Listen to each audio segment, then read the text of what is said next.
Praise the Lord. கர்த்தருக்கு மகிமை உண்டாகட்டும். மிகவும் ஆசீர்வதிக்கப்பட்டதான இந்த நல்ல காலை நேரத்துக்காக ஆண்டவருக்கு நன்றி சொல்கிறேன். தேவனாகிய கர்த்தர் நம்மை நடத்துகிறார். ஒவ்வொரு நாளும் நமக்கு நல்லவராய் இருக்கிறார், போதுமானவராய் இருக்கிறார். நம்மை தாங்குகிறார், தப்பு வைக்கிறார், ஆசீர்வதிக்கிறார். அவர் கிருபை நாளும் உள்ளது என்று பார்க்கிறோம். இந்த காலை வேளையில் நாம் தியானிக்கும்படியாக சங்கீதம் 20:5 வசனம். நாங்கள் உமது இரட்சிப்பினால் மகிழ்ந்து எங்கள் தேவனுடைய நாமத்திலே கொடியேற்றுவோம். உமது வேண்டுதல்களை எல்லாம் கர்த்தர் நிறைவேற்றுவாராக. ஆண்டவர் நம்முடைய வேண்டுதல்களுக்கு செவி கொடுக்கிற தேவன்.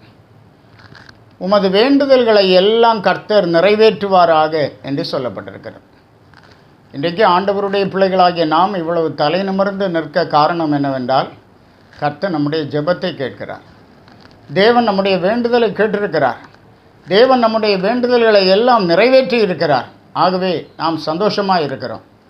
ஆண்டவர் அவருடைய செய்கைகளால் நம்மை மகிழ்ச்சியாக்குகிற தேவன் என்று பார்க்கிறோம். ஆண்டவரில் மகிழ்ச்சியாக இருக்கிறோம். ஆண்டவரில் சந்தோஷப்பட்டு களி கூறுகிறோம். காரணம், அவர் என் வேண்டுதல்களை எல்லாம் நிறைவேற்றி இருக்கிறார் என்று பார்க்கிறோம். இந்த காலை வேளையில் நாம் ஒவ்வொருவருக்கும் சொல்ல முடியும், கர்த்தர் என் ஜெபத்தை கேட்டிருக்கிறார், கர்த்தர் எனக்கு நன்மை செய்திருக்கிறார். ஆகவே நான் கர்த்தருக்கு புது பாட்டை பாடுவேன் என்று நமக்கு சொல்ல முடியும். சகரியா அவனுடைய அனுபவத்தை குறித்து பிரதான ஆசாரியன் பார்க்கும்போது லூக்கா 1:13 வசனத்தில் பார்க்க, தூதன் அவனை நோக்கி, சகரியாவே பயப்படாதே, உன் வேண்டுதல் கேட்கப்பட்டது. உன் மனைவியாகிய எலிசபெத்து உனக்கு ஒரு குமாரனை பெறுவாள். அவனுக்கு யோவான் என்று பெயரிடுவாயாக என்று சொல்லப்பட்டிருக்கிறது. சகரியாவுக்கும் எலிசபெத்துக்கும் நீண்ட காலமாக குழந்தை இல்லாமல் இருந்தது. ஆனால் கர்த்தருடைய ஆசாரிய ஊழியத்தை அவன் கருத்தாய் நிறைவேற்றி வந்தான்.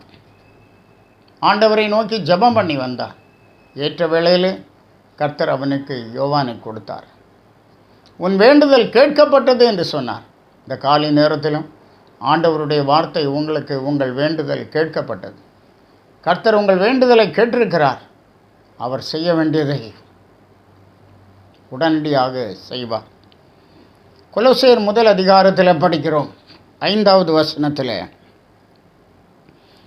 நம்முடைய கர்த்தராகிய இயேசு கிறிஸ்துவின் பிதாவாகிய தேவனுக்கு ஸ்தோத்திரம் செலுத்தி எப்பொழுதும் உங்களுக்காக வேண்டுதல் செய்கிறோம் என்று பவுலடியார் எழுதுகிறார். நாங்கள் எப்பொழுதும் உங்களுக்காக வேண்டுதல் செய்கிறோம். நம்முடைய கர்த்தராகிய இயேசு கிறிஸ்துவின் பிதாவாகிய தேவனுக்கு நாங்கள் ஸ்தோத்திரம் செலுத்துகிறோம். எப்போதும் ஆண்டவரை நோக்கி நாம் விண்ணப்பம் பண்ணுவோம், ஜெபிப்போம். அவருடைய பாதபீடத்திலே நாம் வைக்கிற ஒவ்வொரு வேண்டுதலுக்கும் அவர் பதில் செய்கிற கர்த்தராக இருக்கிறார். அவர் உன் வேண்டுதல்களை எல்லாம் நிறைவேற்றுவாராக என்று சொல்லப்பட்டபடி உங்களுடைய வாஞ்சைகளை, உங்களுடைய வேண்டுதல்களை ஆண்டவர் இந்த நாளில் நிறைவேற்றி உங்களை ஆசீர்வதிப்பாராக. ஆமென். ஜெபிப்போம்.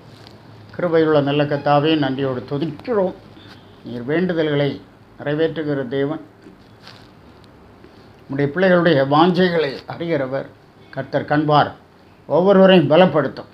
ஆண்டவரே, என்னென்ன காரியங்களுடைய சமூகத்தில் வைத்திருக்கிறார்களோ அந்தந்த காரியத்தில் அற்புதத்தை செய்யும், பெரிய காரியங்களை செய்யும், பலப்படுத்தும். இயேசு மூலம் கேட்கிறோம் பிதாவே. ஆமென். ஆமென். God plus.